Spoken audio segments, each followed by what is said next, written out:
여러분 안녕하십니까? NBS 투데이입니다.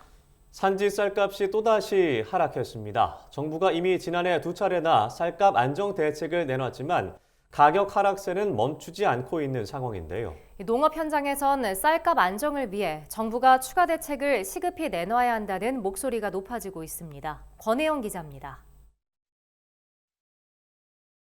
산지 쌀값이 또다시 떨어진 것으로 조사되면서 쌀값 안정을 위한 추가 대책이 시급하다는 목소리가 높아지고 있습니다.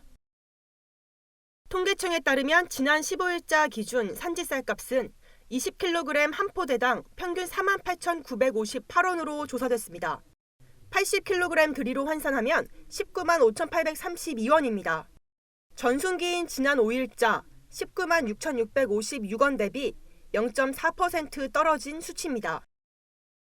쌀값이 폭락했던 2022년을 제외하면 예년 같은 기간 비춰봤을 때 하락폭이 유독 가파릅니다.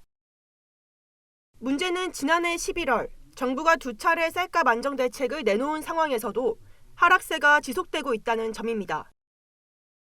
농림축산식품부는 지난해 11월 8일 2023년산 공공비축용 산물뼈 12만 톤 전량 인수, 정부비축 9곡 40만 톤 사료용 판매 등의 대책을 발표했습니다. 그럼에도 11월 15일자로 산지 쌀값 20만 원 선이 무너졌습니다. 이에 정부는 11월 29일 농협의 신곡 재고 5만 톤을 해외 원조용으로 활용하는 방안을 추가로 내놨습니다. 하지만 쌀값 하락은 멈추지 않았고 올해 1월 5일자 쌀값은 전순기 대비 0.5% 하락하며 낙폭이 커졌습니다.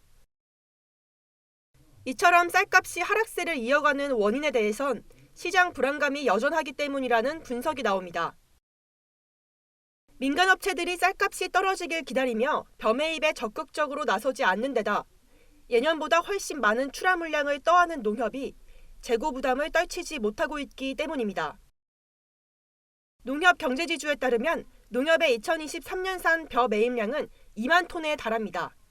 이는 전년보다 34만 톤 이상 많은 양입니다. 현장에선 쌀값이 더 떨어지기 전에 정부가 추가 대책을 시급히 마련해야 한다는 목소리가 나옵니다. 엄청나 전국 쌀생산자협회 정책위원장은 쌀값 안정을 위해 정부가 쌀 시장 격리와 같은 근본 대책을 추진해야 한다고 말했습니다.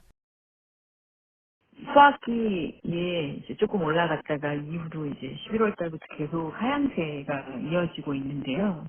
지금 상황에서 근본적인 정책 대책이 필요한 것 같고 농민과 국민과 한 약속이기 때문에 시장 격리도 빠르게 좀 해야 된다라고 보고요.